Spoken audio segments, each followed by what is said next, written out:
ఓం మహాగణాధిపతయే నమః. ఓం గురుభ్యో నమః. ఓం శ్రీమాత్రే నమః. పరమేశ్వర స్వరూపమైనటువంటి జ్యోతిష, వాస్తు మరియు ఇతర అనేకమైనటువంటి శాస్త్రములను మనకు అందించినటువంటి మహర్షులకి నమస్కారం. హయగ్రీవ హయగ్రీవ హయగ్రీవేతియో వధేత్తస్య నిస్సరతే వాణి జహ్నుకన్యా ప్రవాహవత్.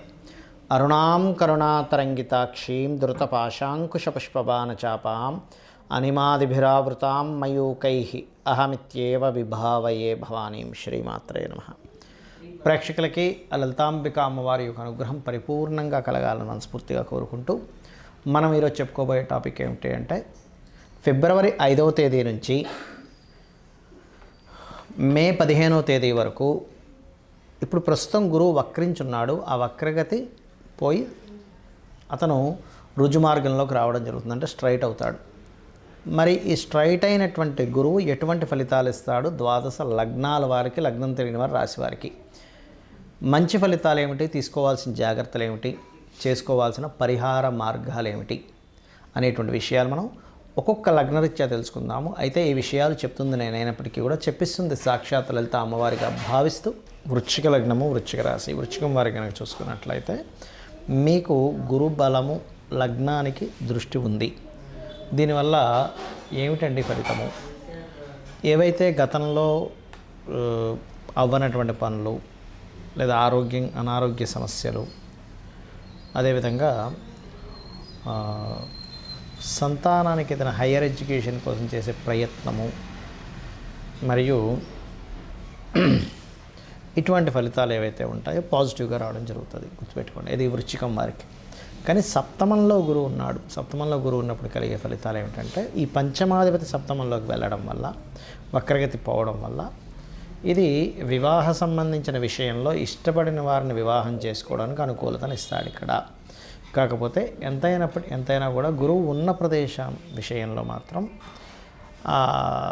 స్ట్రెస్ కూడా ఇస్తాడు. అంటే వివాహం విషయంలో కావచ్చు, జీవిత భాగస్వామికి సంబంధించిన విషయంలో కావచ్చు, కొంత స్ట్రెస్ ఇస్తాడు. కాకపోతే గురువు లగ్నాన్ని వీక్షిస్తున్నందుకు, లగ్నం కానివ్వండి, రాశి కానివ్వండి, రాశి అయితేనేమో మెంటల్గా కొంతవరకు మానసికమైన స్ట్రెస్ తగ్గి కొంతవరకు క్లారిటీ ఆఫ్ మైండ్ వస్తుంది. అలా కాకుండా లగ్నాన్ని చూస్తున్నప్పుడు ఏంటంటే, దేహం సంబంధించినటువంటివి ఏవైతే రుగ్మతలు ఉన్నా, హెల్త్ రిలేటెడ్ ఇష్యూస్ ఉన్నా, ఇవన్నీ కూడా చాలా మటుకు కంట్రోల్ అవ్వడం జరుగుతూ ఉంటుంది. అయితే ఇక్కడ ప్రధానంగా మీరు పార్ట్నర్స్ విషయంలో కొంత జాగ్రత్తగా ఉండాలి. మరియు ఈ గురువు సప్తమంలో ఉన్నందుకు ఎవరైనా కొత్త పార్ట్నర్షిప్స్తో మీరు ఏదైనా బిజినెస్ ప్రారంభించడం కానీ, వివాహ సంబంధించిన నిర్ణయాలు కానీ చేసేటప్పుడు అవతల వాళ్ళ పర్సనల్ చార్ట్ ఎలా ఉంది అనేటువంటి చూసుకోవాలి.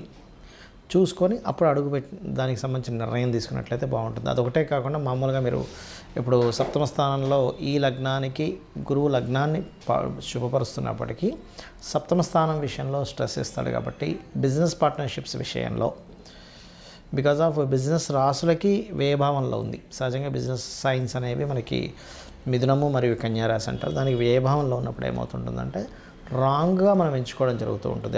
ఎవరితోనైనా బిజినెస్ చేసేటప్పుడు రాంగ్ డెసిషన్ తీసుకొని, అలా రాంగ్ డెసిషన్ తీసుకోవడం వల్ల ఇబ్బంది పడడం అనేది జరుగుతూ ఉంటుంది. కాబట్టి ఈ యొక్క విషయాలు జాగ్రత్త పడుతూ మీరు ముఖ్యంగా నవగ్రహాల్లో శని మరియు కుజ గ్రహాల దగ్గర దీపారాధన చేయడము, గోవుకి అరటికాయలు తినిపించడము, దత్తాత్రేయుడి యొక్క స్తోత్ర పఠనం చేయడం చేసినట్లయితే అన్ని విధాలా బాగుంటుంది. గురుగ్రహం యొక్క బలము ఎంత బాగుంటే జీవులు అంత బాగుంటారు. గుర్తుపెట్టుకోండి. అంటే మనం జన్మజాతకంలో గురువు బాగున్నాడు, ఎన్ని కష్ట నష్టాలు వచ్చినా, ఎన్ని ఒడిదుడుకులు వచ్చినా లైఫ్లో ఖచ్చితంగా వాళ్ళ లైఫ్ సాఫీగా వెళ్ళిపోతూ ఉంటుంది.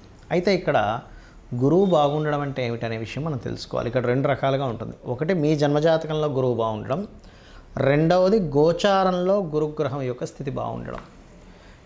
చాలామందికి ఈ తేడా తెలియక గురువు మాకు అనుకూలంగా ఉన్నాడా లేడా అని చెప్పి చాలామంది అడుగుతుంటారు నాకు. ఇక్కడ నేను మీకు ఒక క్లారిటీ ఇస్తాను. మీ పర్సనల్ చార్ట్లో కనుక గురువర్గ లగ్నాలు అంటారు. గురువర్గ లగ్నాలు, శనివర్గ లగ్నాలు అని రెండు ఉంటాయి. ఏమిటి ఆ గురువర్గ లగ్నాలు? మేషము, కర్కాటకము, సింహము, వృశ్చికము, ధనస్సు, మీనం గురువర్గ లగ్నాలు. ఈ లగ్నానికి గురువు శుభుడు ఎక్కడ ఉంటే అక్కడ నుంచి ఏ భావాలను చూస్తున్నాడో ఆ భావాల్ని యాక్టివ్ చేస్తాడు. అది కూడా బాగుండాలి. శనివర్గ లగ్నాలు అంటే వృషభ లగ్నము, మిథునము, కన్య, తుల, మకర, కుంభ లగ్నాలు. ఈ లగ్నానికి గురువు పాపి కాబట్టి ఆయనకి పాజిటివ్గా ఉండేటువంటి పోర్ట్ఫోలియోస్ వస్తే పర్లేదు, కానీ ఏమాత్రం గుర్రాసులు పాడైనా గురువు పాడైనా ఎక్కువ ఎఫెక్ట్ గురువు సంబంధించినవి జరుగుతూ ఉంటాయి. అయితే ఇక్కడ నెగిటివ్, ఇక్కడ గురువర్గ లగ్నాలైనా శనివర్గ లగ్నాలకైనా ముఖ్యంగా కావాల్సింది ఏంటంటే గురుబలము.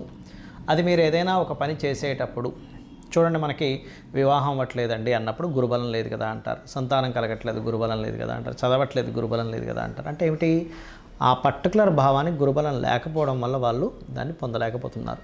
గురువు అనేటువంటి జన్మజాతకంలో మనకి సైంటిఫిక్గా తీసుకున్నా జాతకపరంగా తీసుకున్నా గురుత్వాకర్షణ శక్తి అంటారు. మన భూమి మీదకి ఎర్త్కి ఏదైనా సరే ఒక శకలం లాంటిది ఏదైనా వస్తున్నా గురుత్వాకర్షణ శక్తి దాని వైపు లాగేసుకుంటుంది. గురుగ్రహం అనేది లేకపోతే ఇప్పటికీ ఎన్నో శకలాల భూమి మీద పడి భూమే ఉండేది కాదు. అంటే సైంటిఫిక్గా తీసుకున్న గురుగ్రహం మనల్ని ఎర్త్ని కాపాడుతుంది. ఆస్ట్రాలజికల్గా తీసుకున్నా కూడా గురుబలం ఉన్న వ్యక్తికి ఇబ్బంది రాదు. మరి గురుబలాన్ని ఎలా పెంచుకోవాలి? సర్వసాధారణంగా మనకు జాతకం చూడడం కనుక తెలిస్తే గురువు బాగున్నాడు కాబట్టి భయం లేదు, నిర్భయంగా వెళ్ళొచ్చు అంటాం.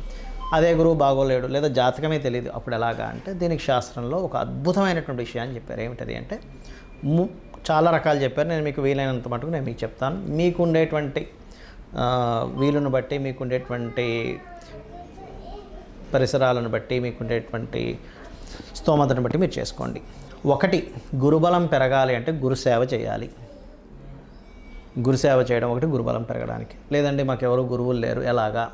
చక్కగా మీరు గంధము ఇంట్లో పూజ చేసేటప్పుడు చక్కగా గంధపు చెక్క ఉంటుంది, గంధం అరగబా అనేటువంటిది ఉంది. చక్కగా గంధం తీసి చక్కగా మీరు పుష్పముతో గంధాన్ని అమ్మవారికి కావచ్చు, మీ ఇష్టదైవం ఎవరైనా సరే గంధంతో ఆ యొక్క మూర్తిని ఆరాధించండి, గంధంతో చేయండి. గంధంతో కనుక మీరు పూజ చేశారంటే కలిగే ఫలితం ఏమిటి?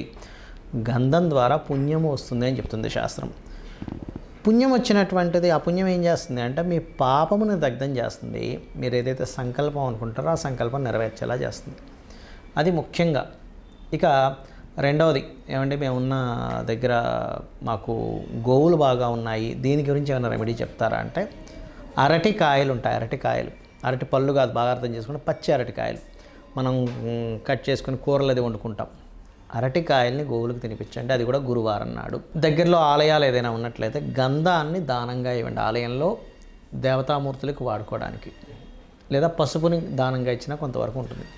ఇంకా ఎక్కువ తీవ్రంగా ఇబ్బంది ఉందన్నప్పుడు గంధపు నీటితో శివుడికి అభిషేకం చేయొచ్చు.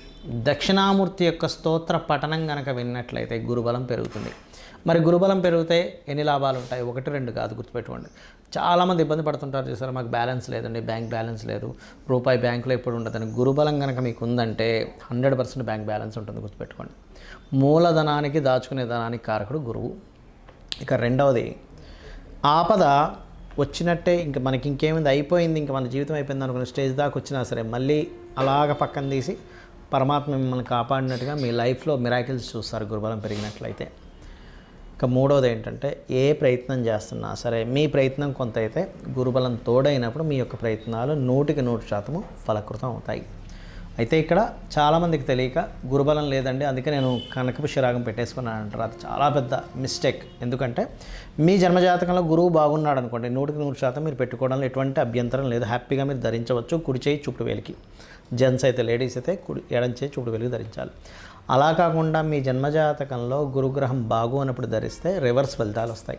కాబట్టి అప్పుడు ధరించడం కాదు, మీరు చేయవలసింది ఏమిటంటే దానం ఇవ్వడం, శనగలు దానంగా ఇవ్వడం, గోసేవ చేయడం, గురువులకి ఏదైనా వస్త్రాలు కానీ ఇట్లాంటివి దానంగా ఇవ్వడం, దక్షిణామూర్తి స్తోత్రం చదవడం, ఇవి ఎక్కువగా చేయాలి. ఇవి మీరు చేశారు, నేను ఇప్పుడు చెప్పినటువంటిది మీరు ఏది పాటించినా భక్తి శ్రద్ధలతో 100% మీకు గురువు అనుగ్రహం కలుగుతుంది, మీ జీవితం అద్భుతంగా సాగుతుంది. శ్రీమాత్రే నమః.